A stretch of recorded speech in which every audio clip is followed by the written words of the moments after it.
it time? We're ready to go.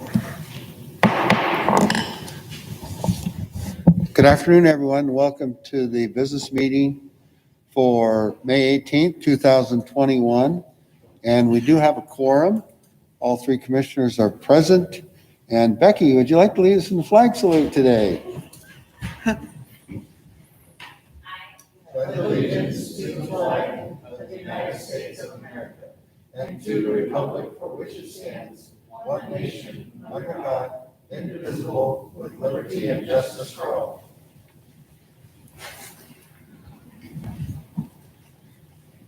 That's what you get for being the best student sitting in the front row. So there you go.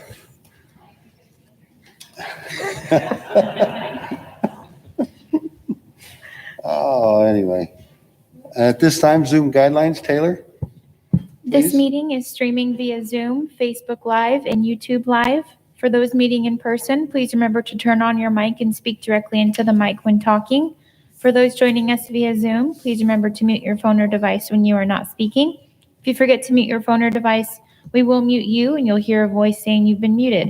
If you hear that voice, it is because we could hear your background noise. For questions during the meeting, please raise your hand. If you're not able to raise your hand, please wait until the commissioners ask for questions. Okay, thank you, Taylor. And again, remind everyone via Zoom, if you are having a hard time hearing us, just raise your hand so we'll stop the meeting. Okay, public comment.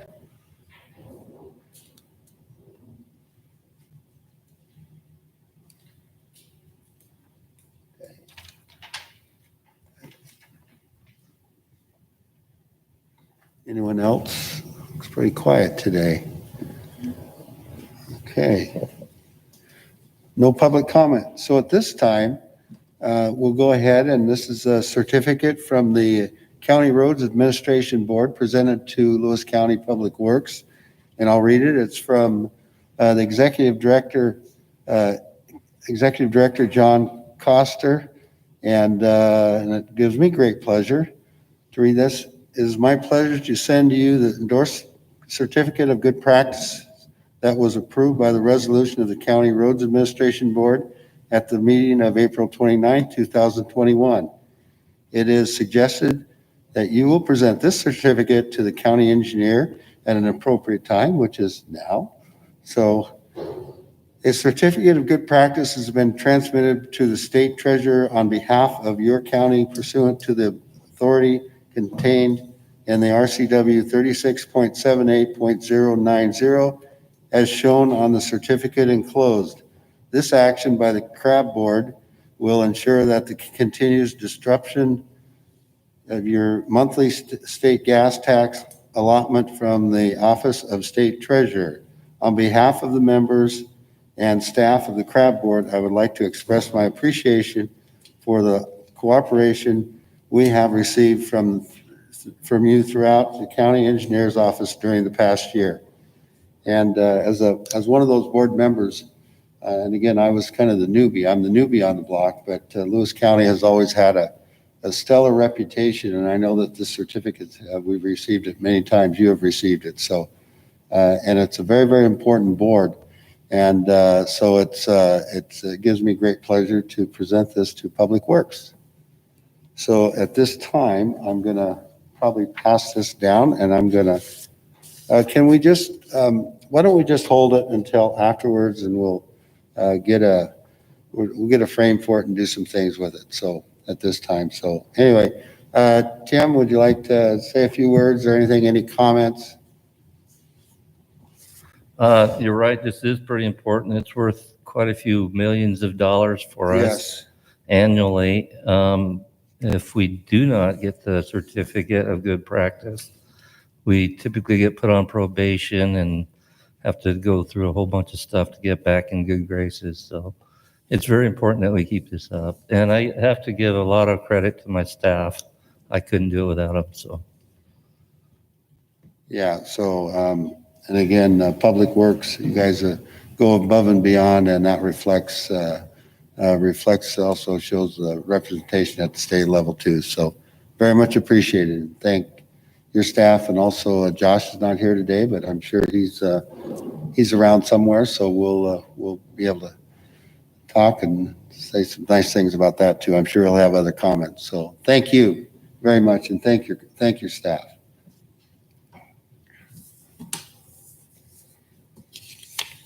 Yeah, move that we approve notice item resolution 21-190. Second. Good afternoon, Commissioners. Martin Roy here from Lewis County Public Works. I'm here to speak on Resolution 21-190. This is a notice of hearing on a franchise to Cowlitz Indian Tribal Housing to install, construct, and operate, maintain water line and sewer facilities in Lewis County right away. The meeting will take place on the Commissioners' hearing room on or after June 1st. That needs to be repaired. The actual date that needs to be there is the 8th to provide the appropriate notice. I would ask that we amend or alter the resolution to reflect that. I move that we amend resolution 21-190 to reflect that the hearing will take place at or after 2 p.m. on June 8th, Second. 2021. Okay. So we have a motion and a second. It has been moved and seconded that we approve Resolution 21-190 as amended. All in favor? Aye. Aye. Opposed? Passed. Thank you. So this will actually require a second vote. That was the vote for the amendment. We would have to have a second vote for passing it as amended. Okay. So do I hear a motion then? We have the motion. You We have just have the to call motion, for the okay. vote. All right, so then Martin Roy again. And so Lewis County Code 12.20 and RCW 36.55 require that all utility installations in county road rights-of-way be authorized by a franchise from Lewis County. An application for a franchise has been received by the Board of County Commissioners from the Cowlitz Indian Tribal Housing to install, construct, operate, and maintain water line and sewer facilities in Lewis County road rights-of-way. This resolution sets a hearing on or after 2 p.m. on June 8th, 2021 in the Historic Commissioners Hearing Room on the second floor of the Historic Courthouse in Chehalis, Washington, and further instructs the clerk of the BOCC to proceed with all appropriate and necessary notifications, postings, publications as required by RCW 36.55.040. Interested parties are encouraged to check the Commissioner's hearing schedule online as the meeting date approaches for the updated details. So the Cowlitz Indian have had a sewage treatment facility located at the Toledo Airport, and this franchise allows them to get their effluent to that facility for treatment and then return to the lines in the road. This is a franchise that's been ongoing for quite a while, and they have applied to continue the franchise. Questions? Okay, any questions? Okay. Thank you. So there's a motion. This is under notice item, Resolution 21-190. That's a notice of hearing regarding a franchise of the Cowlitz Indian Tribal Housing to install, construct, and operate, maintain water and sewer facilities in Lewis County rights-of-way. And this meeting will take place in the hearing room at or after 2 p.m. June 1st. June 8th. June 8th. Pardon me? We amended for Oh, June June 8th. 8th, I'm sorry. June 8th, I see it right here. Okay, all in favor? Aye. Aye, opposed? Passed. Okay, Make a motion to approve 2 consent items, Resolution 21-191, and the approval of minutes from the May 11th, 2021 business meeting. Second. Good afternoon, Commissioners. This is Grace Jimenez from the Lewis County Auditor's Office, speaking on Resolution 21-191.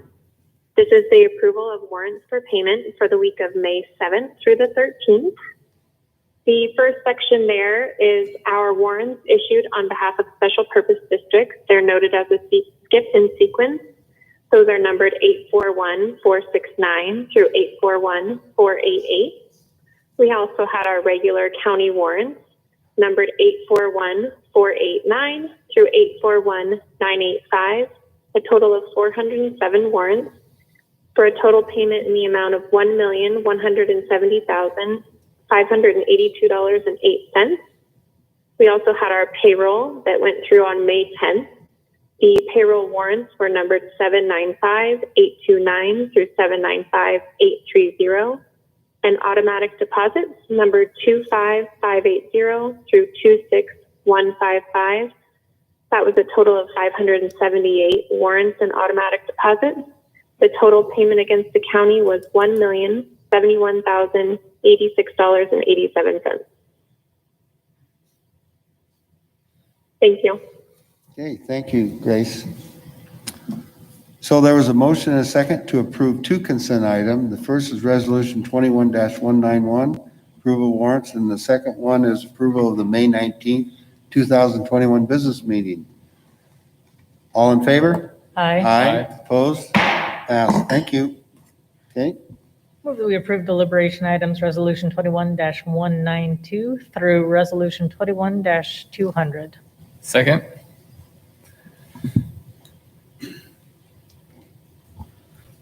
Tim Fife, County Engineer, speak on Resolution 21-192. There is a slight change that we need to make in the resolution because we are not signing an agreement, but adopting a Title VI non-discrimination plan in accordance with Washington State Department of Transportation. So we would need to make that change. But what the resolution does is it formally allows the county manager to sign our Title VI non-discrimination plan. We're required to update the plan this year because they made some changes in the requirements. And on this one, commissioners, it's just a wording change. It doesn't change the resolution at all. So we just update that before you sign. Okay. Is there any questions on the plan? Any questions? No. Lee Napier, Director of Community Development, speaking on the next agenda item, which is Resolution 21-193. And this is approving an amendment to an interlocal agreement between Lewis County and the Lewis Conservation District. We currently have an ILA in place for the voluntary stewardship plan, and along with that ILA comes some grant dollars through the state. And so the purpose of this amendment is to increase the dollar amount. And so as you can see in the whereas, the dollar amount will increase by $21,000. And then sometime in July, you'll probably see me come back with another interlocal agreement to continue this program. Any questions? Thank you, Lee.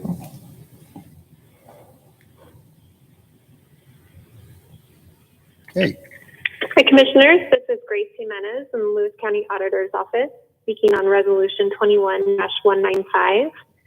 This resolution is establishing a new capital projects fund. It is for the purpose of accounting and reporting for funds related to the communications building and equipment acquisition and replacement. There was a need for this fund identified in the Lewis County Communications Interlocal Agreement.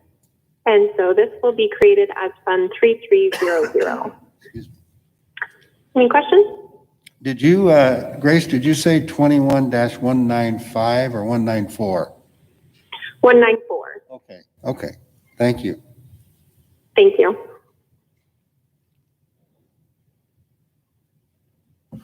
Good morning, Commissioners. JP Anderson, Director of Public Health and Social Services. I've got a few resolutions, 21-195 to 21-197 this afternoon.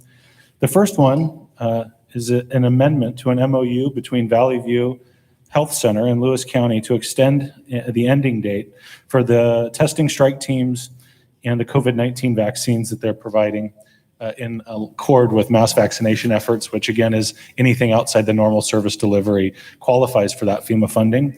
So what this does is to extend that by 90 days and to ensure that contractually we're lining up everything with those FEMA awards through the state. Any questions on that? Thank you. The next one I have is actually the MOU that's been updated and amended to account for a newly revised budget line item. So this is our memorandum of understanding, resolution 21-196 between Lewis County and again, Valley View Health Center. This is for them to provide testing strike teams as needed if we need to dispatch them out to different places, as well as the vaccine work described earlier. And again, this has been refined to ensure that it is in line with all requirements by that FEMA award, so that we're sure to be reimbursed for this work from the state of Washington. Any questions on that one? Okay. The last one I have is an agreement between the Department of Housing and Urban Development through the McKinney Transitional Housing Program in Lewis County to provide funding for rapid housing for homeless families with children. This is for a total consideration of $167,727. And it goes from May 1st of this year to April 30th, 2022. These funds we've received for quite some time, and just as described there, for homeless youth and their families. And we work with Housing Resource Center primarily to make sure that these funds are made available and work closely with schools to identify families in need that qualify. Thank you, JP. Okay, the next one is naming myself as the BOCC representative on the Lewis County Outdoor Recreation Tourism Advisory Board, and Commissioner Pollock and she was on this at the start, but we flipped and we had a lot of discussion on it. So we decided to make a change there. So we're just making sure that it's official. So we'll put it in on the website.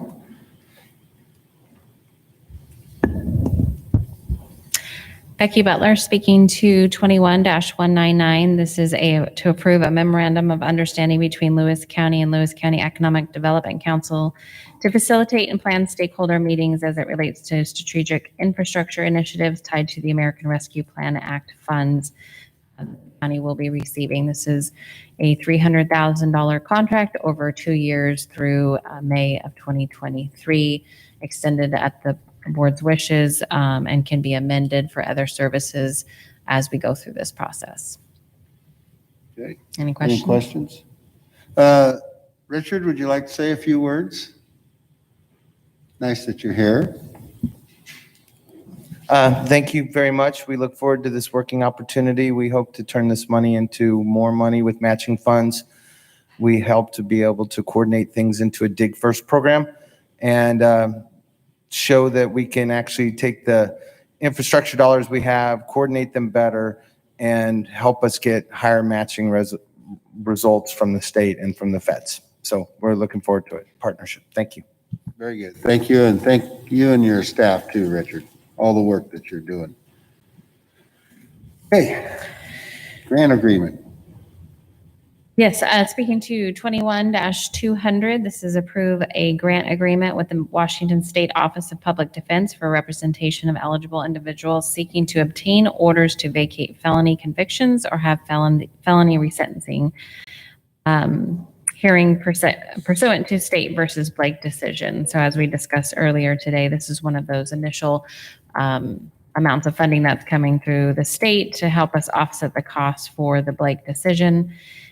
The grant amount is $84,396 for this current year of 2021. We will be tracking these costs as we go along, but this was used to cover those indigent defense attorney contracts.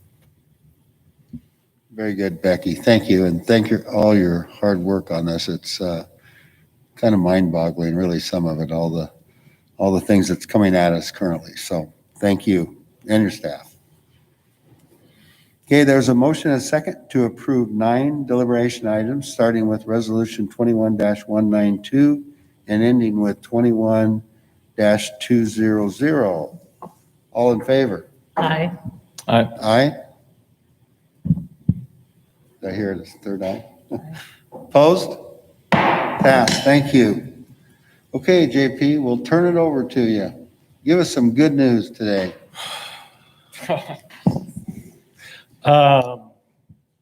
Well, good news is we got some rain, and that's a good thing because we've been needing that, and been looking forward to making sure we had enough of that. So We're working well. We've got a clinic going at Salvation Army today. There's just more and more clinics every day. And I think that for our update, probably walking through those is not as needed as it was a few weeks ago. I think that everyone is finding places to get the vaccine. And that's good. And we're going to continue to see that happen more and more all the way, hopefully before too long, right into primary care. That people will be able to get them there. I know that just because of storage and the way that they're manufactured, that's not available yet, but that's something we'd like to see. Tomorrow we'll have a full update in our weekly report on our numbers from the last week. We continue to have COVID cases, and I think there are some other communities right now that are seeing a decrease that we're not seeing at this time. It's kind of at a plateau the last couple of weeks. We've either been up or down a bit. And I think that that's, obviously something we're going to continue working on and follow. I'm happy to go in any direction on the COVID update today, but I don't have anything specific I wanted to get out and make sure we were messaging. We got a lot of staff working hard and, working close with schools still. The masking change that happened last week, as we can see here, we're all kind of waiting for L&I to provide additional guidance. That's all across the state right now. That was one of those big decisions that wasn't necessarily ready for prime time, possibly, because there was a lot of questions that were left after that was made. So I know that we're still trying to field those as best we can. School's got about a month left, and we're working to help make that as safe as possible and get to the finish line on the school year. That's been a real huge lift by our schools. I mean, just can't say enough about how hard they had to work to make things as safe and return as quick as they did. So, happy to answer any questions or talk about anything else, but I didn't have anything specific that wasn't going to be covered tomorrow in the general update. So JP, just one question. I know that you're reaching out to different events, community events, schools, and whatever that may be. The vaccines available, and I know you had mentioned something last week, especially on these quote unquote one-day events, is there an opportunity to get, like, I'll just say Johnson & Johnson, since it's a one shot? Is it possible? Is that the route you're going to try to go? Or we still have a lot of other vaccines available because they are available now compared to what they were 2 months ago? Johnson & Johnson is coming under a bit more pressure, just in that it's pretty desirable. And I did hear this morning that the state of Washington is not expecting a Johnson & Johnson allocation for the next 3 weeks. That said, there is still some supply on hand. And I know that we have a DOH liaison officer through our incident management team. So someone that works for Department of Health, but takes direction to a degree on our local response to help us meet our mission here on vaccinations. And they're working to get together and get as much Johnson & Johnson as they can for the Packwood Flea Market. I know that's an event that we'd love to be able to provide a shot for folks that are looking for one, and to do that in a one-off fashion would be great. And just a one shot from the Johnson & Johnson. And so we'll look to secure that. I know the Salvation Army was able to provide Johnson & Johnson today. As a lot of providers, and we saw a lot of appointments go unfilled, there was kind of this supply that was on hand. And, the state also has quite a bit of supply. So we'll work. I know that that's a desirable shot for folks. We're doing what we can. It should be well advertised, and you can go through PrepMod and search by vaccine if that's what you're looking for, a specific one. No problem. I just, someone asked me the other day about it, and I said, I know the public health will be doing everything they can to provide the best opportunity for everyone up there. And it's very much appreciated what your staff's doing too. This is a very, very good thing for the county. So thank you and your staff. Okay, any other questions for JP? Okay, announcements. Actually, I did have one. Okay. So has the Department of Health been keeping in touch with you as to who's coming in and out of the COVID quarantine facility? Commissioner, I have not received an update from them on that since my last email. And so I do not know who they've got there right now, and I haven't received an update. Thanks. If you'd like, I can reach out and ask for one. That's okay.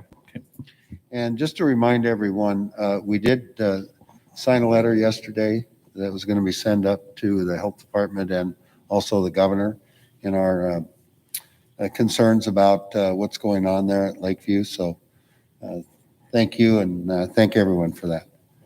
Former Okay. Commissioner Fund has her hand raised. On COVID, Edna.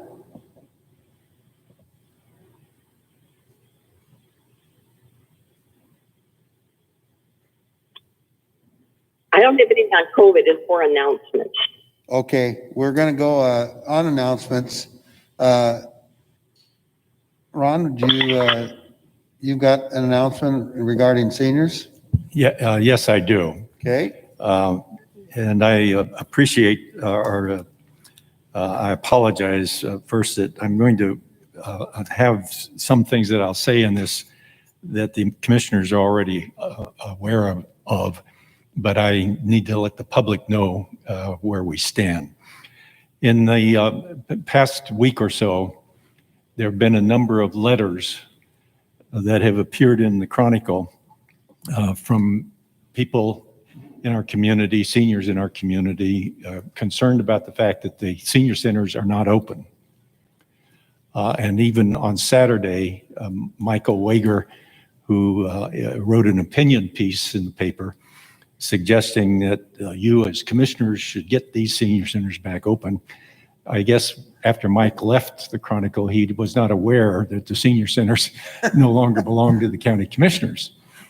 I will tell you that the need to open the senior centers, in my estimation, is a real need.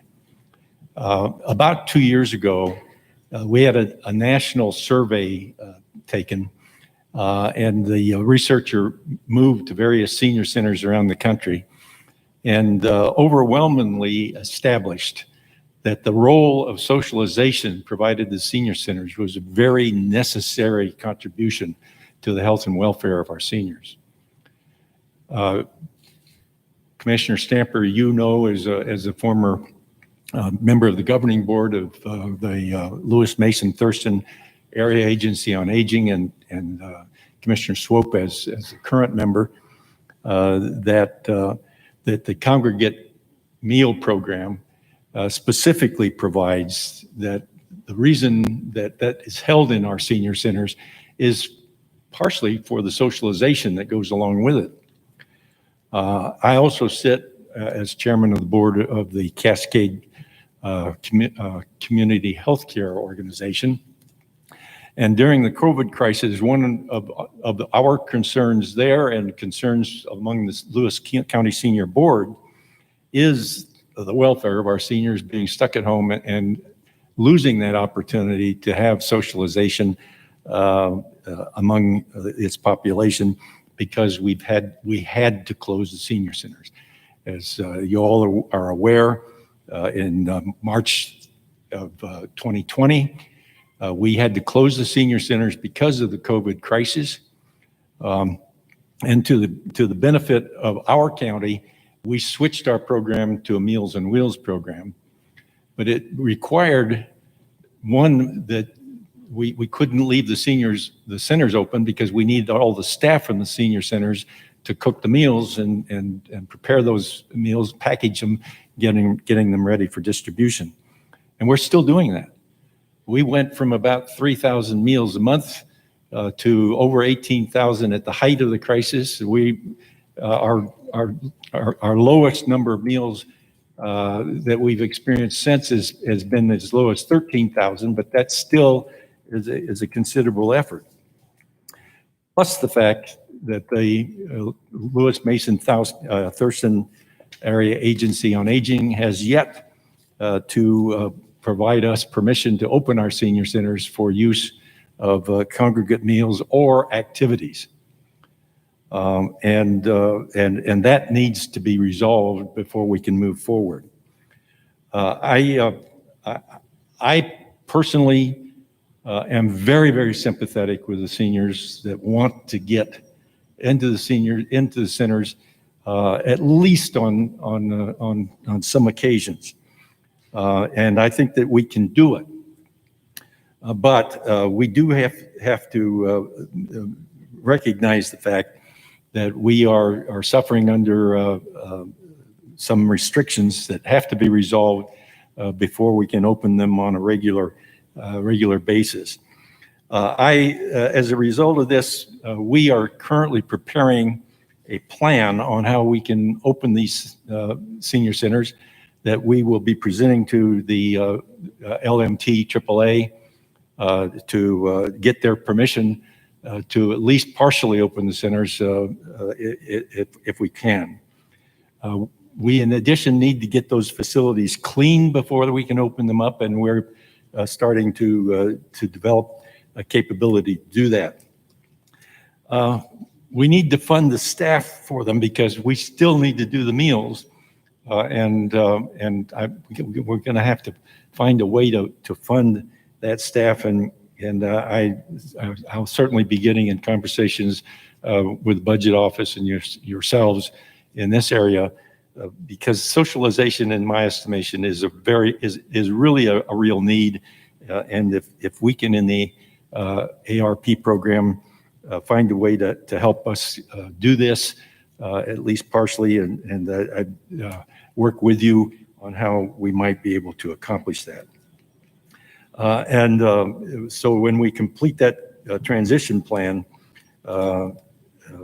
we will be advising, as you may know, we have advisory boards at our 5 senior centers who run their enrichment program when we used to do the congregate meals.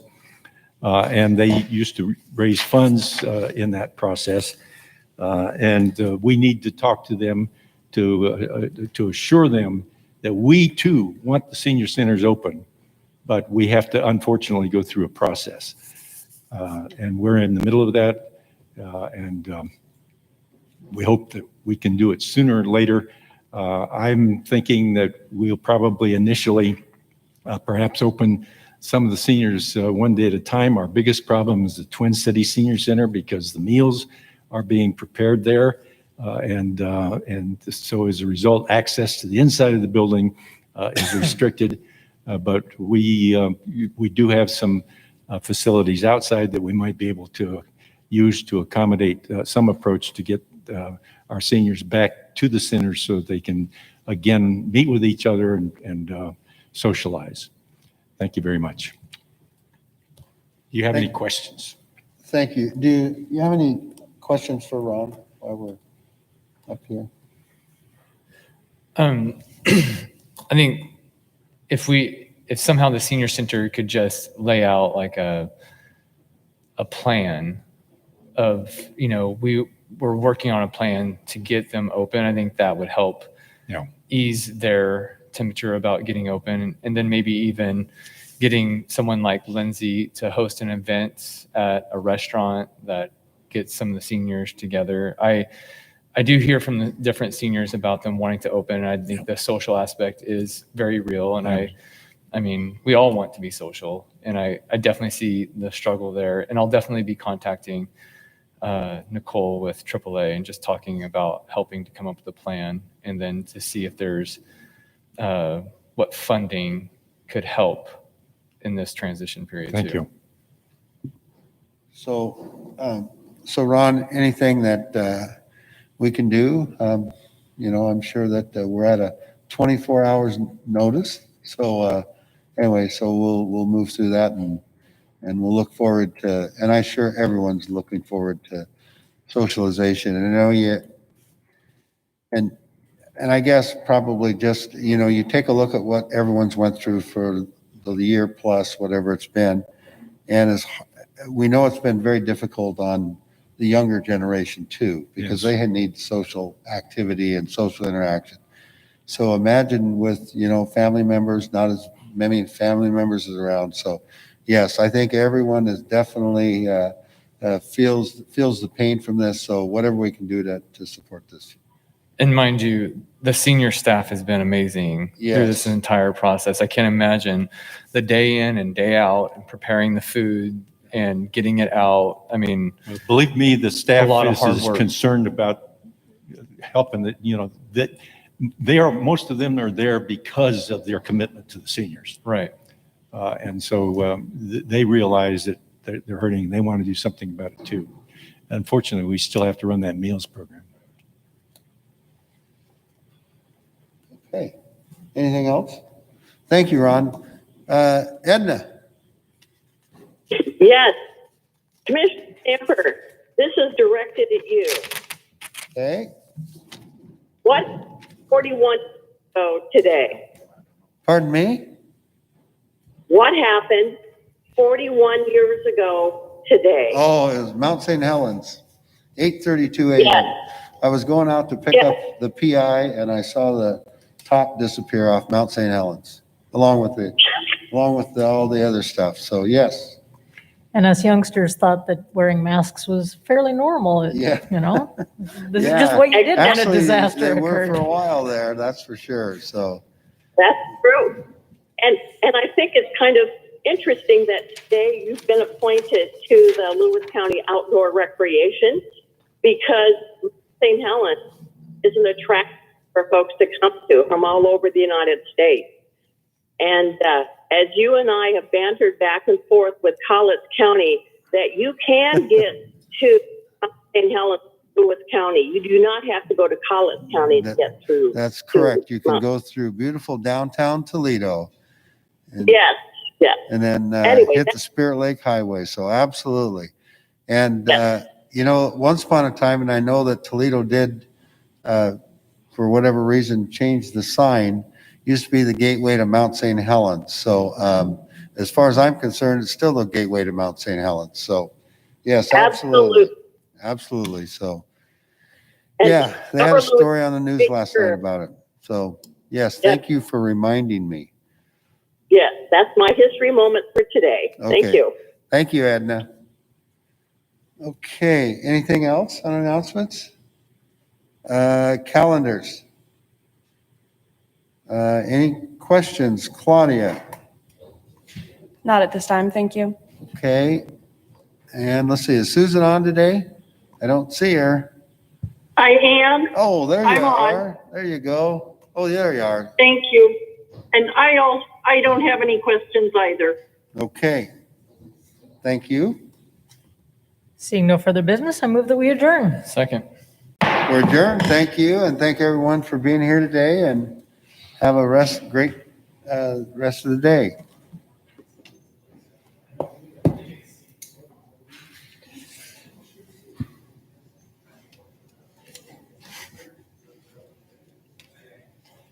I would prefer